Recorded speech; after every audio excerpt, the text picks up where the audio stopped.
Hey friends, it's Michelle from Little Farm in the Valley. So a couple months ago, we made a wheel of cheddar cheese 3 months ago, and the aging period for that cheese is a minimum of 3 months. So it was a long wait before we finally got to taste it. But oh, it was so worth it. Now I really want to get going on making more cheddar just because of how long it takes before you can eat it. So today I have 3 gallons of milk and we're gonna make some more cheddar. So I have my milk here in a pot. This is a 5-gallon pot and we're doing a 3-gallon cheese.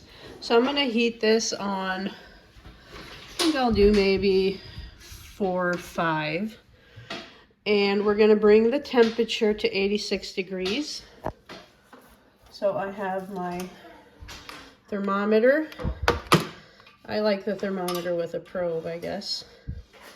Just a good thermometer. And then I'm gonna set it to 86. So it's gonna beep when it reaches the temperature. So as we get started, it's at 46 and I have it set to 86. So now we wait. All right, our timer is going off. We've reached 86 degrees. I'm gonna turn it off for now, get my thermometer out. And I have a packet of mesophilic culture that I'm going to just sprinkle. I try and not get it all like in one clump, but just kind of as evenly as I can. And what we're gonna do now is we're gonna allow this culture to rehydrate. You can kind of see it laying on top of there. So we'll give it 5 minutes to rehydrate, and then we'll come back. So it's been a couple minutes, 5 minutes, and now I'm gonna take a slotted spoon and stir in an up and down motion to get this mesophilic culture mixed all the way through into the milk. And I'll do this for 1 or 2 minutes. Just very gentle stirring. At this point, you don't want to really agitate your milk unnecessarily. And then the next step will be adding our rennet for the milk to coagulate into a curd.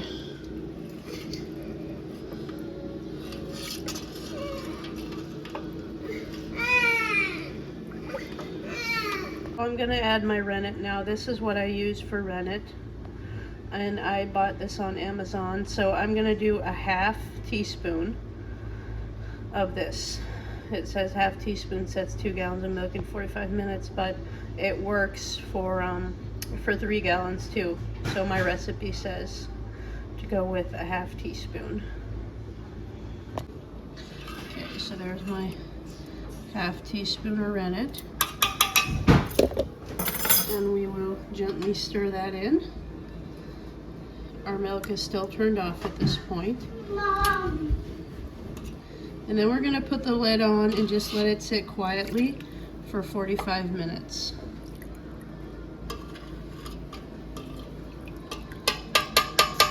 And after 45 minutes, it should be set nicely. It's been 45 minutes and I'm going to check and see if our milk has curded. See how it's coming away from the pot? That's a beautiful curd. So now I'm going to cut about 1 inch, kind of a checkerboard here. So I'll go across one way and then I'll come across the other way like this. And I'll try my best to do 1 inch squares.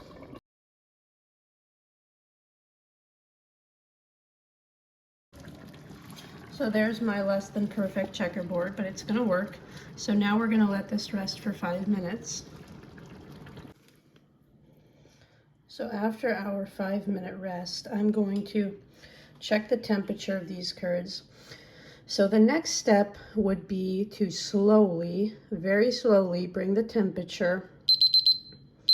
Well, I still have my timer set to 86, so it's beeping. So it is still 86 degrees, that's good. So over the course of an hour, we want to get these curds to 100 degrees, but we want it to take 45 minutes to an hour. So right now we're at 88, and over an hour, this is what I want to get to. Well, it's still going up actually, so I'm just going to stir very slowly, and sometimes I'll turn my heat on low, and sometimes I'll turn it off. If it's heating too fast, I'll turn it off. But basically, my goal is to do a slow 45-minute stir, and I'll be stirring with my spoon, sometimes with my hands, to feel the curd and to see where I'm at. And it's sometimes easier to break up the curd when you're doing it with your hands. Right now, this is the size of our curd, and by the end of these 45 minutes, you're going to want a significantly smaller and drier curd. So I'm gonna start my 45 minutes of very slow stirring. So it hasn't really gone further than 90, so I'm gonna try and get 10 degrees in 45 minutes. So I just turned my heat on low, and I'm just slowly stirring. And like I said, sometimes I'll get in there with my hands and work them a little bit too, like that.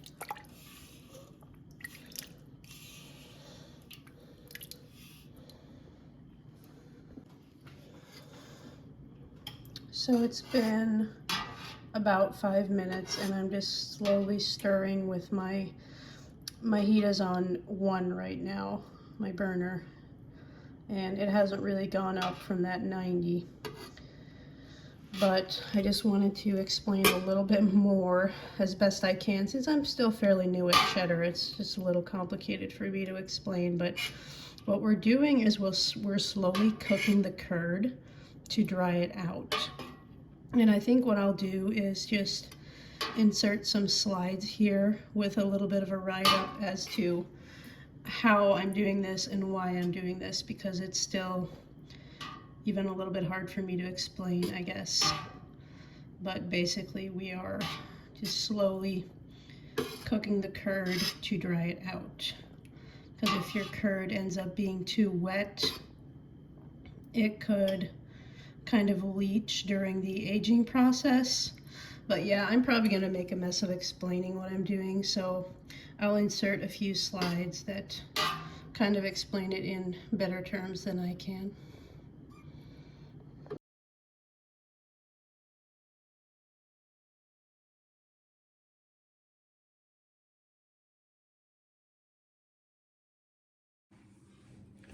So I'm 45 minutes into stirring here, and I'm going to check the temperature, but I'm also going by texture. And I think my curds are still a little bit too gel-like, some of them anyway. So what we're looking for is kind of a dry curd. So as I'm feeling it between my fingers here, let me see if I can find one that's still almost too gel-like. It'll be kind of one of the bigger ones. When I squeeze it, it still feels too gel-like. The consistency that I'm looking for as far as feel and texture goes, I'm looking for about the texture of a raisin. And I don't think we're quite there yet. So I'm gonna keep stirring, maybe another 10 minutes. Let me check my temperature. I'm at 97. So I'll turn my heat on maybe 2 and just stir for a few minutes more and let the curds dry out some more. So kind of as I'm stirring, they're kind of hardening and their texture is changing from a soft gel-like curd that we had at first. See, this is still way too soft. So like I said, what I'm kind of going for is a little bit more of a raisin-like texture. This one feels really good. So I'm gonna stir for about another 10 minutes and keep working on these curds. They're getting there, but sometimes it'll take just a little bit longer.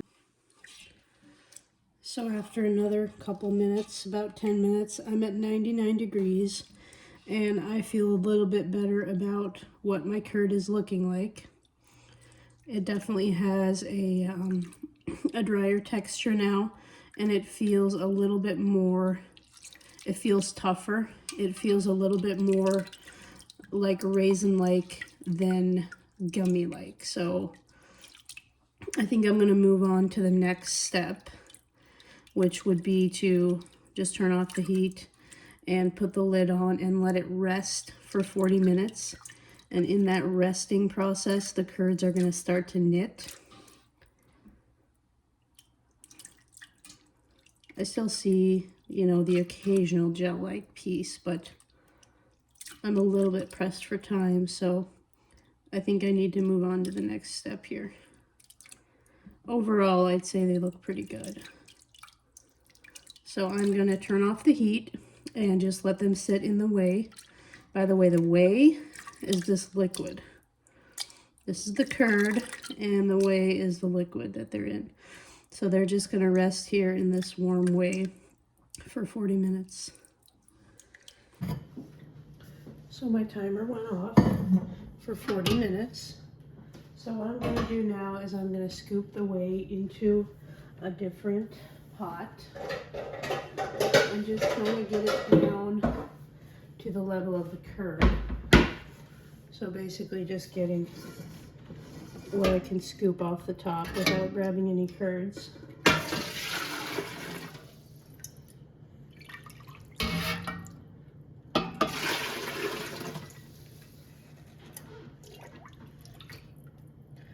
Obviously the curds have settled to the bottom in these 40 minutes, so they're kind of all laying in a clump at the bottom at this point.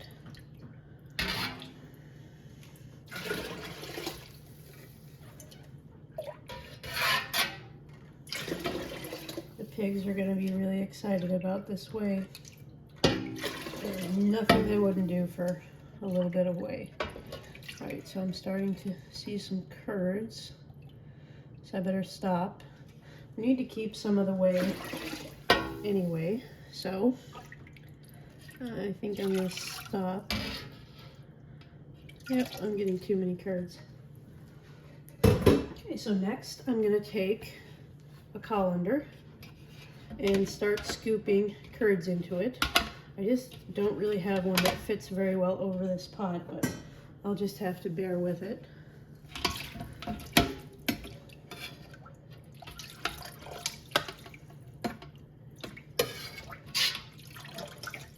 So once I have all my curds scooped out, I'll be back and show you the next step. So I grabbed a pot that has a smaller, you know, that's a little bit smaller, so it can hold my my sieve, but it's barely hanging on there, so I'll just have to be really careful. So I have whey on the bottom of my pot, a few inches of whey, and I have my heat on about medium. So what I'm going to start to do now is turn this curd. I'm going to put my lid on and leave it kind of at 10-minute intervals, and every 10 minutes I'm going to come and flip this curd mass, and after a few times I'll start cutting it. So this part of the process is called the cheddaring process. This is where your curds kind of knit, and I guess this is where it starts to kind of become cheddar cheese. So I just put my timer on 10 minutes. I have my lid on the pot.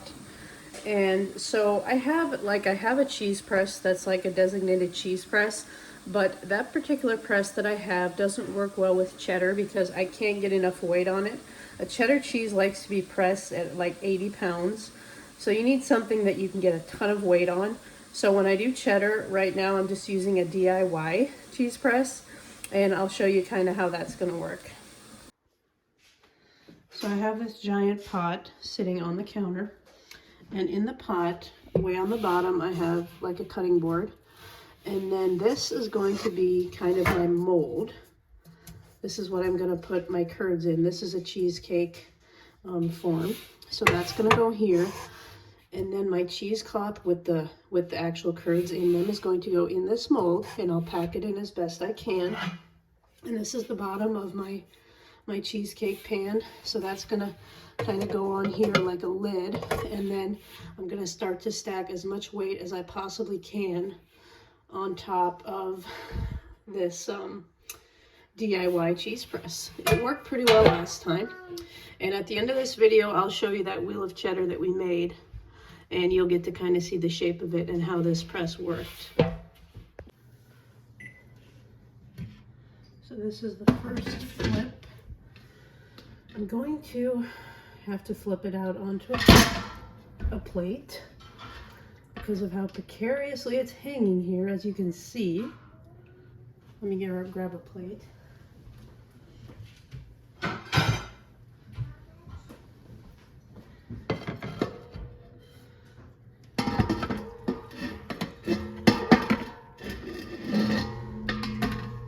So I just turned it, and I'm just going to put it in this mold again, this way.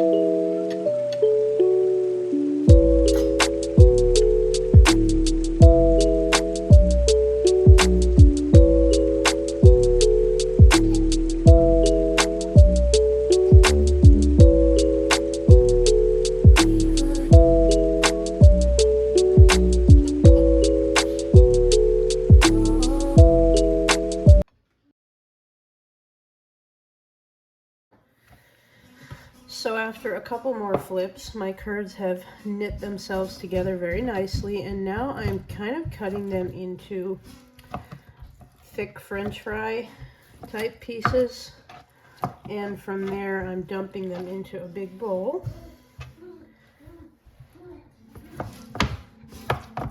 So just kind of like so.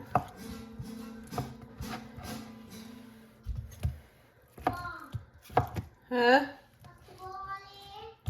Yep.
So it's about 24 hours later, and I've taken my cheddar out of the press, and I'm not quite happy with how this pressed.